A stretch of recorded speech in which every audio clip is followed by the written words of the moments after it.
ಮನೆಯನ್ನು ಸ್ವಚ್ಛವಾಗಿ ಇಡಿ. ಲಕ್ಷ್ಮೀ ದೇವಿ ಶುದ್ಧ ಮತ್ತು ಪವಿತ್ರ ಸ್ಥಳಗಳಲ್ಲಿ ವಾಸಿಸುತ್ತಾಳೆ. ಧೂಳು, ಕಸ, ಅಶುದ್ಧ ವಾತಾವರಣದಿಂದ ದೇವಿಯ ಅನುಗ್ರಹ ಕಡಿಮೆಯಾಗುತ್ತದೆ. ಪೂಜಾ ಕೋಣೆ ಸರಿಯಾಗಿ ಇಡಿ. ಪೂಜಾ ಕೋಣೆ ಉತ್ತರ ಅಥವಾ ಪೂರ್ವ ದಿಕ್ಕಿಗೆ ಇರಲಿ. ದೇವರ ವಿಗ್ರಹ ಅಥವಾ ಫೋಟೋ ಒಡೆದು ಹೋದರೆ, ಹಳೆಯದಾದರೆ ಬದಲಾಯಿಸಿ. ನಿತ್ಯ ಪೂಜೆ ಮತ್ತು ಆರತಿ ಮಾಡಿ. ಬೆಳಗ್ಗೆ ಮತ್ತು ಸಂಜೆ ದೀಪ ಹಚ್ಚಿ, ಲಕ್ಷ್ಮೀ ದೇವಿಗೆ ಕುಂಕುಮಾರ್ಚನೆ ಮಾಡಿ. ಶ್ರೀ ಸೂಕ್ತ, ಕನಕಧಾರ ಸ್ತೋತ್ರ ಪಠಣ ಮಾಡಿದರೆ ಐಶ್ವರ್ಯ ವೃದ್ಧಿಯಾಗುತ್ತದೆ. ಶುಕ್ರವಾರ ಲಕ್ಷ್ಮೀ ಪೂಜೆ ಮಾಡಿ. ಶುಕ್ರವಾರ ವಿಶೇಷ ಪೂಜೆ, ಹಾಲು, ಸಕ್ಕರೆ, ಪುಷ್ಪ ಅರ್ಪಿಸುವುದು ಲಾಭದಾಯಕ. ಕನಕಧಾರ ಸ್ತೋತ್ರ ಪಠಣ ಮಾಡಿದರೆ ಹಣದ ಸಮಸ್ಯೆ ಕಡಿಮೆಯಾಗುತ್ತದೆ. ಅಹಂಕಾರ, ಕ್ರೋಧ, ಜಗಳ ತ್ಯಜಿಸಬೇಕು. ಲಕ್ಷ್ಮೀ ದೇವಿ ಸುಖ ಶಾಂತಿಯ ಸ್ವರೂಪ. ಜಗಳ, ಅಸಹನಶೀಲತೆ ಮನೆಯಲ್ಲಿ ದುಃಖ ತರುತ್ತದೆ. ಮನೆಯಲ್ಲಿ ಶಾಂತಿ, ಪ್ರೀತಿ, ಒಗ್ಗಟ್ಟು ಇದ್ದರೆ ಲಕ್ಷ್ಮಿಯ ಅನುಗ್ರಹ ಲಭಿಸುತ್ತದೆ. ವಾಸ್ತು ಪ್ರಕಾರ ಮನೆ ಇಡಿ. ಮನೆಯ ಮುಖ್ಯದ್ವಾರವನ್ನು ಉತ್ತರ ಅಥವಾ ಪೂರ್ವಮುಖವಾಗಿ ಇಡುವುದು ಶುಭ. ಪೂಜಾ ಕೋಣೆ ದಕ್ಷಿಣ ಅಥವಾ ಪಶ್ಚಿಮ ದಿಕ್ಕಿಗೆ ಇರಬಾರದು. ಹಣವನ್ನು ಸರಿಯಾಗಿ ಉಪಯೋಗಿಸಿ.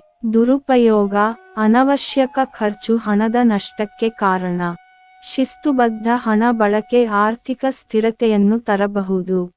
ಧನದಾನ ಮತ್ತು ಗೋಸೇವೆ ಮಾಡಿ. ಬಡವರಿಗೆ ಅನ್ನದಾನ, ಬಟ್ಟೆ, ಹಣದ ಸಹಾಯ ಮಾಡಿದರೆ ಪುಣ್ಯ. ಹಸುವಿಗೆ ಆಹಾರ ಕೊಟ್ಟರೆ ಶ್ರೀಮಂತಿಕೆ ವೃದ್ಧಿಯಾಗುತ್ತದೆ. ತುಳಸಿ ಮತ್ತು ಶಂಖ ಪೂಜೆ ಮಾಡಿ. ಮನೆಗೆ ಶುಭ ತರಲು ತುಳಸಿ ಸಸಿ ನೆಟ್ಟು ಪ್ರತಿದಿನ ಪೂಜೆ ಮಾಡಬೇಕು. ಶಂಖದಿಂದ ಗಂಗಾಜಲ ಪ್ರೋಕ್ಷಣ ಮಾಡಿದರೆ ನಕಾರಾತ್ಮಕ ಶಕ್ತಿಗಳು ದೂರವಾಗುತ್ತವೆ.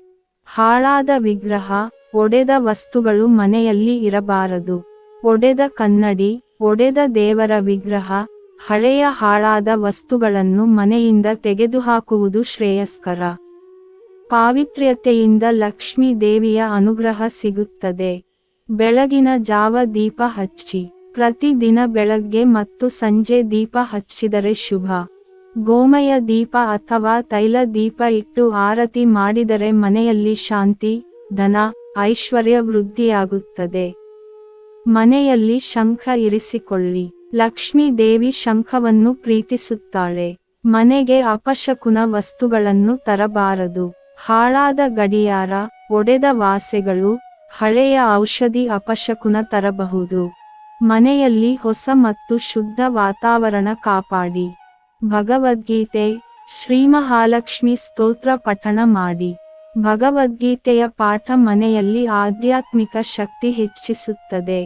ಲಕ್ಷ್ಮಿ ಅಷ್ಟೋತ್ತರ ಪಠಣ ಮಾಡಿದರೆ ಕುಟುಂಬದಲ್ಲಿ ಹಣದ ಸಂಕಟವಿಲ್ಲ. ಮನೆಗೆ ಪವಿತ್ರ ಗಂಧದ ವಾತಾವರಣ ಮೂಡಿಸಿ. ಧೂಪ, ಅಗರಬತ್ತಿ, ಕರ್ಪೂರ ಹಚ್ಚಿ ಪವಿತ್ರ ವಾತಾವರಣ ಮೂಡಿಸಿ. ಸುಗಂಧ ದ್ರವ್ಯಗಳು ನಕಾರಾತ್ಮಕ ಶಕ್ತಿಗಳನ್ನು ದೂರ ಮಾಡುತ್ತವೆ.